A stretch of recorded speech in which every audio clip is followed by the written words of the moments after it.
Hi friends, ఇవాల్టి recipe మెంతాకు అలసందల వంకాయ కర్రీ. ముందుగా అలసందల్ని ఒలిచి పెట్టుకోవాలి. మెంతాకు తీసుకోవాలి. 1/2 కేజీ అలసందలకి 1/4 కేజీ వంకాయలు తీసుకుంటే చాలు. ముందుగా ఒక బౌల్లో తగినంత ఆయిల్ వేసుకోవాలి. సన్నగా తరిగి పెట్టుకున్న ఉల్లిపాయ ముక్కల్ని వేసుకొని వేయించుకోవాలి.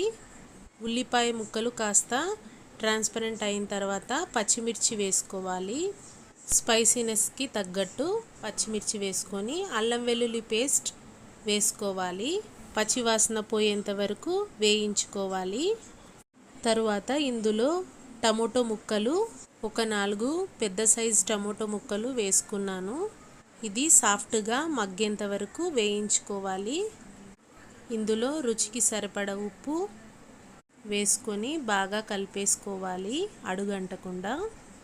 ధనియాలు జీలకర్ర పొడి వేసుకోవాలి. తగినంత కారం వేసుకోవాలి. 1/4 టీ స్పూన్ పసుపు. అంతా కలిసేలా ఓసారి కలిపేసుకోవాలి. పైకి ఆయిల్ ఫ్లోట్ అయ్యేంత వరకు వేయించుకున్న తర్వాత ఫ్రెష్గా ఒలిచి పెట్టుకున్న అలసందల్ని వేసుకోవాలి. అలసందలు good source of protein, fibre, హార్ట్కి కూడా చాలా మంచిది. ఇది డయాబెటీస్ని కూడా కంట్రోల్లో ఉంచుతుంది. ఇలా అంతా కలిసేలా ఓసారి బాగా కలిపేసుకోవాలి.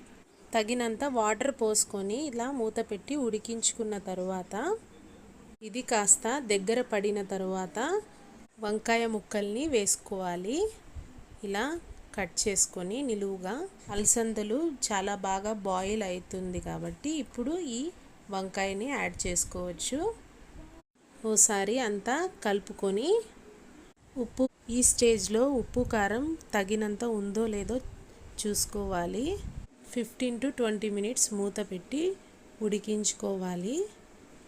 తరువాత కరివేపాకు వేసుకోవాలి. ఓసారి అంతా కలిసేలా కలిపేసుకోవాలి. మూత పెట్టి మగ్గించుకోవాలి. మెంతాకు ఫ్రెష్గా ఒక కట్ట తీసుకోవాలి. ఇది కడిగి ఇందులో వేసుకోవాలి. సన్నగా తరిగి అయినా వేసుకోవచ్చు, అలానే అయినా వేసుకోవచ్చు. ఇది సాఫ్ట్గా మగ్గిపోతుంది కాబట్టి కాడలుగా వేసుకున్న ఇబ్బంది ఏం లేదు. తరువాత 10 మినిట్స్ మూత పెట్టి మగ్గించుకోవాలి. వంకాయలు కూడా సాఫ్ట్గా మగ్గిపోయి ఆయిల్ ఇలా ఫ్లోట్ అయిన తర్వాత ఓసారి కలిపి చూసుకోవాలి. ఫైనల్గా కొత్తిమీర తరుగు వేసుకోవాలి. అంతే, ready. Please like and subscribe Goldie kitchen magic world.